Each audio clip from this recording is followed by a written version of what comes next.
Millones de personas en todo el mundo han disfrutado del refresco con sabor a frutas Fante, producido y distribuido por la compañía Coca-Cola, pero pocas personas conocen la interesante y controvertida historia detrás de la marca. La Coca-Cola era la bebida favorita de Adolf Hitler, ya que no bebía alcohol, y, de hecho, era la bebida preferida en todos los eventos de alto perfil del partido nazi, servida junto con cervezas y vinos. La gente en Alemania y Austria se volvió casi adicta a la bebida, de la que se vendían millones de cajas cada año y era la favorita del ejército alemán, reemplazada únicamente por la cerveza. Pero cuando la necesidad hizo necesaria la invención de la Fante, Hitler le dio su apoyo personal y se convirtió en el refresco de mayor éxito en Europa. Entonces, echemos un vistazo a la historia de Fante. ¿Qué es Fante? ¿Por qué se creó? ¿Por qué fue tan popular? ¿Cuáles fueron las controversias en torno a su producción? Fante fue la idea original del ejecutivo alemán de Coca-Cola Max Keitt, quien dirigía Coca-Cola GmbH, el principal embotellador de Coca-Cola en la Alemania nazi. Coca-Cola se había producido y vendido en Europa, incluida Alemania, bajo licencia. Keitt había vivido en Estados Unidos durante varios años, trabajando en la sede de la empresa en Atlanta, Georgia. Fue elegido para gestionar los intereses de la empresa en Alemania porque hablaba alemán, conocía claramente el producto y tenía contactos influyentes. Cuando los nazis tomaron el poder en 1933, Keitt comenzó a trabajar en la sucursal alemana de Coca-Cola a la edad de 30 años, trabajando con el representante estadounidense de Coca-Cola, Ray Remington Powers. Ese mismo año, Keitt promocionó Coca-Cola como la bebida oficial de la Alemania nazi. Coca-Cola se hizo muy popular allí y fue uno de los principales patrocinadores de los Juegos Olímpicos de Berlín de 1936, como afirmó el cineasta Leni Riefenstahl. Hitler y otros estaban preocupados por tener patrocinadores que pagaran por publicidad que les reportara dinero y a ellos les gustaba el dinero. Coca-Cola ya estaba en Alemania y tenía sentido que se convirtieran en patrocinadores para promocionar su producto. Tras la muerte de Powers en 1938, Keitt se hizo cargo de la filial nacional para producir Coca-Cola bajo licencia.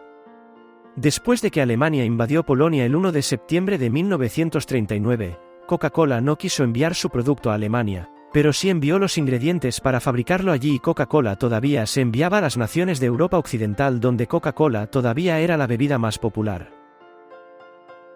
En 1939, las ventas de Coca-Cola habían aumentado. Tras el estallido de la guerra, cuando era imposible conseguir los ingredientes, su mayor aliado fue el político y diplomático alemán Franz von Papen, quien ayudó a Adolf Hitler a llegar al poder en 1933. Papen también fue canciller de Alemania en 1932 antes de Hitler y vicecanciller de 1933 a 1934 y más tarde fue embajador en Austria y Turquía.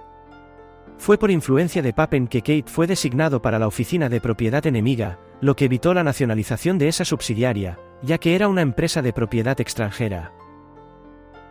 También tuvo otro gran aliado en Fritz Todt, que fue el ingeniero jefe de construcción de Hitler, fundador de la organización Todt que construyó la autopista y también fue ministro de Obras Viales, Municiones y Armamento. Según el teniente general de las SS Karl Wolf, Todt amaba la bebida como el resto de nosotros. Todt solía pagar a sus trabajadores con Coca-Cola en lugar de Reichsmarks y a ellos no les importaba. Más tarde, tras la muerte de Todt, Albert Speer fue ministro de Armamento y en ese momento no teníamos Coca-Cola.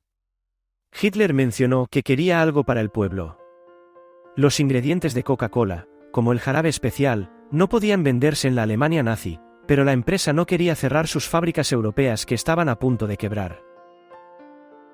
La Coca-Cola GmbH sabía que sus reservas de ingredientes habituales de Coca-Cola se agotarían en 1942 y que el contenido restante se reservaría para los soldados heridos en los hospitales. Tras consultar con diversas personas del sector químico y agrícola, se celebró una reunión en Berlín en marzo de 1942. Estuvieron presentes el ministro de Propaganda, Joseph Goebbels, Richard Walter Darre, el ministro de Alimentación y Agricultura del Reich, Hermann Göring, el químico orgánico Richard Kuhn y el sucesor de Todt, el ministro de Armamento del Reich, Albert Speer. Se tomó la decisión de mantener la planta en funcionamiento, por lo que Keitt, junto con Kuhn, desarrolló una bebida con sabor a fruta hecha con las fibras de manzana restantes más la sidra prensada y el suero como subproducto de la elaboración del queso con la adición de azúcar de remolacha como edulcorante y desechos de manzana y naranja para darle sabor. A un vendedor del equipo de Kate llamado Joe Nip supustamente se le ocurrió la idea de llamar a esta bebida Fante, ya que fue creada a partir de una fantasía. La bebida pronto se volvió inmensamente popular, probablemente porque no había otra alternativa comercial sin alcohol, después de ser desarrollada mediante investigación y desarrollo a fines de 1940 y luego comercializada en 1941, vendió 3 millones de cajas en el primer año. Se cree que Adolf Hitler recibió la primera caja del nuevo producto y lo aprobó. Con su apoyo los niveles de producción aumentaron, pero había un lado oscuro. A menudo se usaba como ingrediente de cocina para añadir dulzura y sabor a sopas y guisos, ya que el azúcar estaba severamente racionado, pero otros países, en particular los que luego estuvieron bajo ocupación alemana, habían llegado a apreciar la Coca-Cola y los Países Bajos tenían una planta de fabricación que estaba a punto de cerrar. La planta holandesa de la compañía Coca-Cola en Ámsterdam N.V. Nederlands y de ella Coca-Cola Maatschappij también se enfrentó a los mismos problemas que la planta de Coca-Cola en Berlín. Kate ofreció a la compañía holandesa el uso de la marca Fante y la receta para salvar la empresa allí. Aceptaron rápidamente la oferta de Kate y comenzaron a producir su propia versión de Fante, pero la versión holandesa de Fante era un poco diferente de la alemana. En la versión holandesa usaban bayas de saúco para endulzar la bebida en lugar de jugo de naranja y era bastante popular. Albert Speer estuvo a cargo de la producción en tiempos de guerra después de la muerte de Todt, a partir de marzo de 1942, pero su enfoque estaba en aviones, tanques, submarinos, artillería, bombas y municiones. Para tal fin, él y todos los demás fabricantes alemanes fueron obligados a realizar trabajos forzados para cumplir sus objetivos de producción y Fante no fue una excepción. Fante también era la favorita de la juventud alemana y el líder de las juventudes hitlerianas Arthur Asman dijo: «Si quisieras llevar a cientos de niños a un mitin de las juventudes hitlerianas el fin de semana, diles que había Fante y vendrían quisieran o no». La Fante también era muy popular entre los militares porque no era fácil encontrar cerveza en una zona de combate. Los pilotos y tripulaciones de la Luftwaffe, marineros y soldados de lugares tan lejanos como Rusia y Ucrania recibieron suministro de Fante cuando el transporte lo permitió. Como afirmó el comandante del submarino Erich Tapp, siempre llevaba a bordo una caja de Fante junto con otra de cerveza. Era para celebrar una patrulla exitosa y para recompensar a los hombres. Era un gran estímulo moral. El coronel de artillería de las Waffen-SS Gustav Mersch recordó: «Estábamos en el campo esperando un suministro de munición y tropas de reemplazo, ya que ambas cosas eran necesarias. Aterrizó el U-52, luego otro y luego llegaron los camiones. Estábamos emocionados, pero luego llegaron los soldados de reemplazo con estas cajas que resultaron ser bebidas Fante. Hasta ahí llegamos con la munición adicional, pero la recibimos más tarde. Mis soldados estaban encantados». Hermann Göring también era un fanático de la bebida y quería que sus hombres de la Luftwaffe tuvieran acceso a ella regularmente. Como dijo el general Hans Trautloff cuando era comodoro del JG-54, tenía órdenes estrictas de que si teníamos bebidas alcohólicas, como cerveza o vino, ningún piloto debía beberlas si tenía que volar al día siguiente.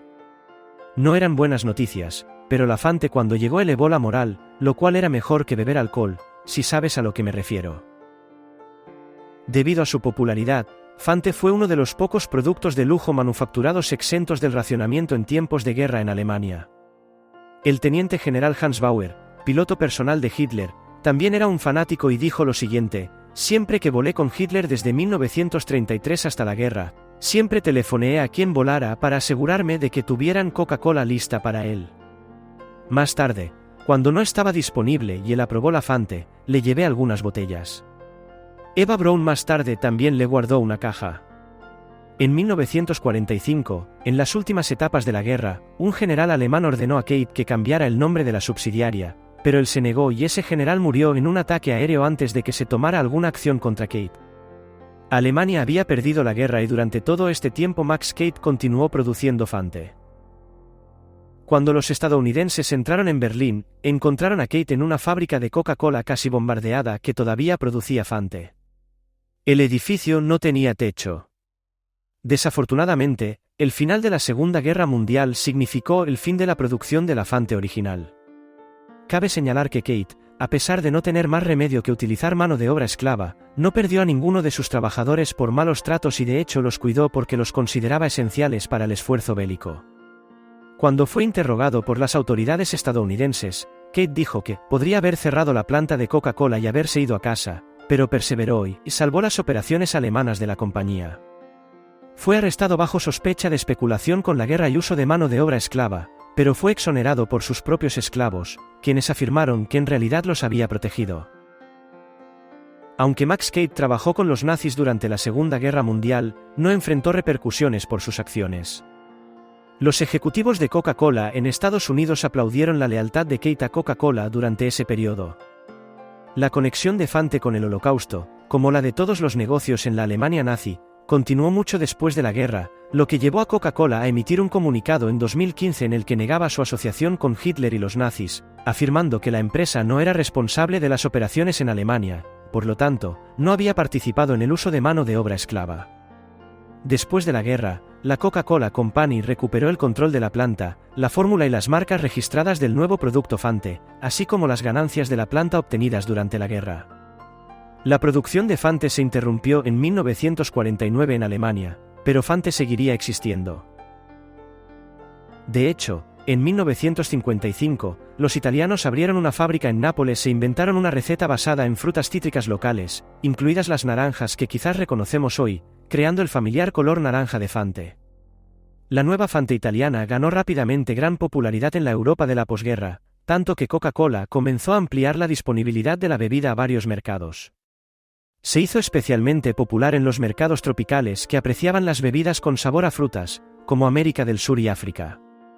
Esto llevaría a que la bebida ganara popularidad internacional y a la creación de numerosos tipos de sabores.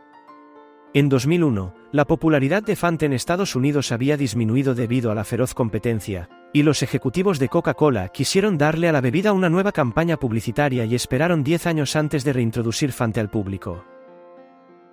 Esto fue en respuesta a que Pepsi comenzó a lanzar nuevos productos propios.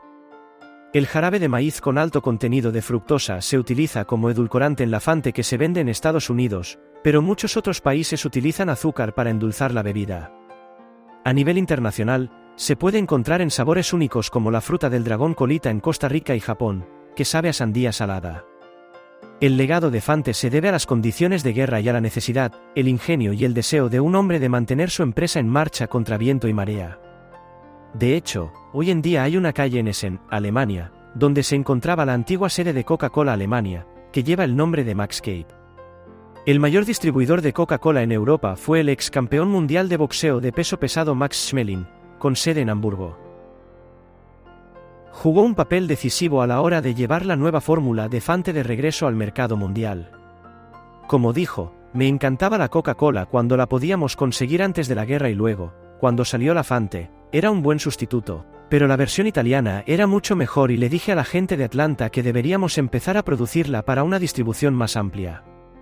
Estuvieron de acuerdo. Supongo que el resto es historia. Hoy en día, Fante está disponible en 188 países alrededor del mundo y viene en muchos sabores. Gracias por mirar.